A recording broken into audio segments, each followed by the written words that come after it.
I want you to. And I understand why you interrupt me in the middle of this email, because it is so extreme that I recognize, Mr. Chairman, you don't want the American people to hear what's in this email. I have, without objection, put into record everything you've asked. I'm not afraid of what you're going to say. I'm just wondering if it's going to come to an end soon. It's going to come to an end soon. It would have been sooner without the interruption, but it will come to an end soon. You're taking my time now. This is not coming out of my time. Listen, when I ask a question, we've given you more time than any other senator. Mr. Chairman, now listen, when I ask all I'm asking is allow him to respond. Mr. Chairman, when I ask a question, he can answer the question, but he's proceeding to ask a total non sequitur. I asked about the canons of construction on the board. Please let him respond.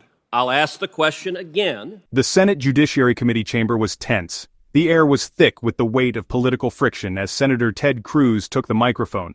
Determined to press his questions, he found himself facing not only the witness, but also interruptions from Chairman Dick Durbin. What began as a line of inquiry quickly transformed into a heated clash over rules, time limits, and the right to be heard. Senator Cruz, near the end of his remarks, reminded the room of a previous hearing where he accused the chairman of breaking committee rules to silence him. He pointed out the interruption was coming at a critical moment, just as he was reading an email he described as so extreme that the chairman didn't want Americans to hear it. Durbin countered, saying he wasn't afraid of Cruz's statements but questioned how much longer it would take. Let's dive in. Senator, before you arrived this morning, we asked members to try to confine their remarks to 10 minutes. And virtually all of... I'm nearing the end of my remarks, and I recognize the last time we had a hearing, the chairman broke the rules and violated the rules of this committee to try to silence speaking. But I want you to... And I understand why you interrupt me in the middle of this email, because it is so extreme that I recognize, Mr. Chairman, you don't want the American people to hear what's in this email. I have, without objection, put into record everything you've asked. I'm not afraid of what you're going to say. I'm just wondering if it's going to come to an end soon. It's going to come to an end soon. It would have been sooner without the interruption, but it will come to an end soon. And now that we're at it, I would ask unanimous consent to enter this email into the record.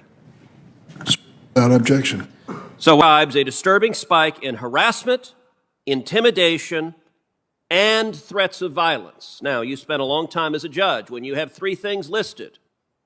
Am I correct that anyone interpreting that, reading it, would conclude that harassment and intimidation are something different than threats of violence, given that you listed each of the three out separately? Is that consistent with the canons of construction? The memorandum is addressed to professional prosecutors. I asked you a question, not who it was addressed to. Senator, at least let him respond. No, not when he answers a non sequitur. If he wants to answer okay, you're taking my time now. This is not coming out of my time. Listen, when I ask a question, we've given you more time than any other senator. Mr. Chairman, now listen, when I all I'm asking is allow him to respond. Mr. Chairman, when I ask a question, he can answer the question, but he's proceeding to ask a total non sequitur. I asked about the canons of construction on the board. Please let him respond. I'll ask the question again.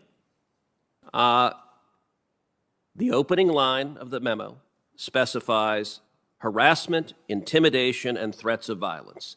Is it correct under the ordinary canons of construction that a legal reader would understand that harassment and intimidation means something different from threats of violence? Is that correct? A legal reader would know... Ask unanimous consent that both of these articles be entered into the record. Without objection, thank you very much, Senator, for your comments on favorably reporting the nomination. Mr. Chairman, I'm not completed. I'm sorry. How much more time do you need? 5 to 10 minutes. As I said, I wanted to talk about Myrna Perez. She is the nomination before the committee. Yes, that's what I'm prepared to talk about right now. I hope the senator will be mindful of the other senator's time when he uses his own. Well, I am mindful of the other senator's time. I'm also mindful that this committee spends a ton of time on things like amnesty and not time on doing our jobs. So this committee doesn't have time to look into allegations of racism, doesn't have time to look into allegations of participating in Chinese communist propaganda, doesn't have time to look into the Biden administration releasing thousands of illegal aliens with COVID, but we have time to move political activists forward to satisfy the partisan interest of Democrats in the Senate. Let's talk about this judicial nominee. Hate crimes and extremism. Ms. Clark, you know you're testifying under oath here. Please allow her to... You just said a moment ago. Senator Cruz, please allow her to complete her answers. Well, I'm not going to allow her to filibuster, so I'm going to ask a question. If she wants to answer the question that I asked, she can do so, but I'm not... She should be allowed. I hope you'll show respect to the witness and allow her to... I will show respect to every witness, but we also have limited time, as you're aware, and you've been on this committee long enough to know that witnesses In avoiding questions, we'll try to filibuster on different topics. So I'm going to ask questions, and I'm going to expect answers to the questions I ask. And I understand the chairman wants to jump in and defend the witnesses, but that's your prerogative to try to do so. I will defend witnesses on either side and members on either side. We will be respectful in this committee. I hope that all members will. I hope and expect the same standard will be applied to senators on both sides.